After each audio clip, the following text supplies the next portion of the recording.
दोस्तों, स्वागत है आपका अपने चैनल भक्ति साधना में। आज आपको बहुत ही रोचक और ज्ञानवर्धक पौराणिक कथा सुनाने जा रही हूँ। ध्यान से सुनना। रामायण काल के शासक जनक को कौन नहीं जानता। भगवान जनक देवी सीता के पिता और मिथिला के शासक तथा भगवान के प्रेमी थे। वो एक चतुर शासक होने के साथ साथ एक पराक्रमी राजा भी थे। वह धर्मशास्त्र एवं दर्शन शास्त्र के महान विद्वान थे। लेकिन इसके बावजूद ऐसा क्या हुआ कि उन्हें नर्क देखने की जरूरत पड़ी। बहरहाल, इससे पहले आइए आपको राज जनक से जुड़ी कुछ खास बातें बताते हैं। मिथिला के राजा जनक मिथिला के प्रधान स्वामी थे। उन्हें इक्ष्वाकु की संतान और मनु की संतान के रूप में देखा जाता है। भगवान जनक अपने पिता निमि के मिश्रित शरीर से संसार में आए थे, जिसके कारण उन्हें जनक कहा जाता है।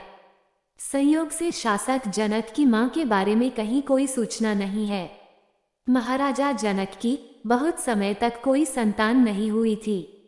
खेतों की जुताई करते समय उन्हें धरती के अंदर एक अद्भुत युवती मिली, जिनका नाम सीता रखा गया। कुछ साल बाद महारानी सुनैना ने एक बेटी को जन्म दिया, जिसका नाम उर्मिला रखा गया। इसके अलावा महाराज जनक के छोटे भाई कुशध्वज की 2 कन्याएं थीं, जिनके नाम मांडवी और ऋतुकीर्ति थे। बता दे कि एक बार परशुराम जी उनसे संतुष्ट हो गए थे और उन्हें विरासत में सर्वाधिक रूप से लोकप्रिय शिव का धनुष प्रदान किया था, जिसे सीता माता के स्वयंवर में एक शर्त के रूप में रखा गया था। भगवान श्री राम ने यही धनुष उठाकर माता जानकी से विवाह किया था। इसी के साथ आज आपको राजा जनक के नरक दर्शन की पीड़ा की कहानी सुनाते हैं। पद्म पुराण की एक कथा के अनुसार एक समय आता है कि जब जनक ने योग की सहायता से शरीर छोड़ा तो एक रमणीय विमान प्रकट हुआ और महाराज जनक दिव्य देह धारण करके अपने विशेषज्ञों के साथ उस पर चल दिए। विमान महाराज को यमपुरी ले जा रहा था। जब विमान एक बिंदु से आगे बढ़ने लगा तो राजा जनक को बड़ी संख्या में लोगों के मुंह से सहानुभूति की एक कर्कश आवाज सुनाई दी। हम दुखी पशु जो तड़प रहे हैं, आपके शरीर के संपर्क से आने वाली हवा की निर्मलता को देखकर एक अद्भुत आनंद प्राप्त कर रहे हैं।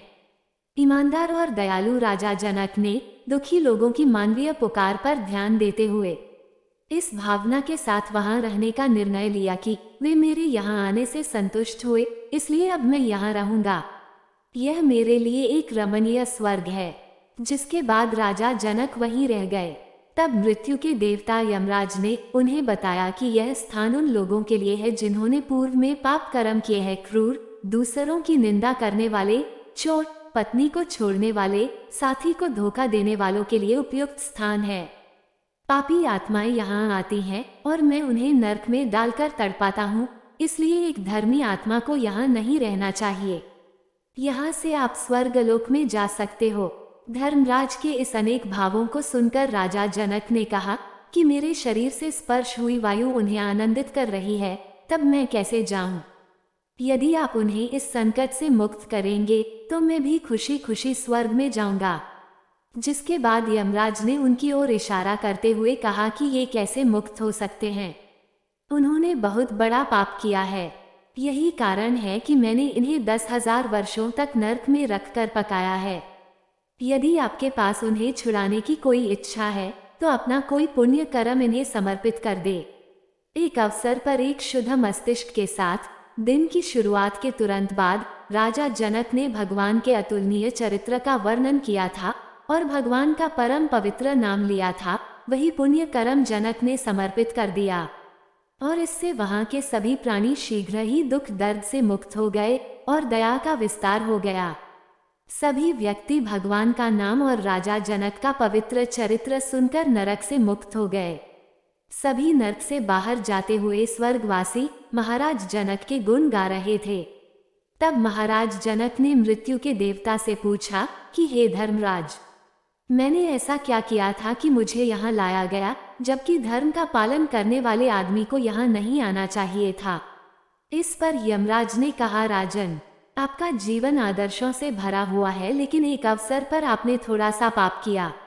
यमराज ने बताया कि एक बार राजा जनक ने घास चरती हुई गाय को घास चरने से रोक दिया था, इसलिए उनको एक बार नरक के दर्शन करने पड़े। मित्रों, शास्त्रों में गाय और ब्राह्मण को पुण्यशाली माना गया है और इनके प्रति पाप को बहुत बड़ा पाप माना गया है, जिससे कि अगर कोई व्यक्ति किसी साधारण व्यक्ति को नुकसान पहुंचाता है तो उसको पाप लगेगा, लेकिन अगर वहीं पर वह एक ब्राह्मण को नुकसान पहुंचाता है तो उसको बहुत अधिक पाप लगेगा।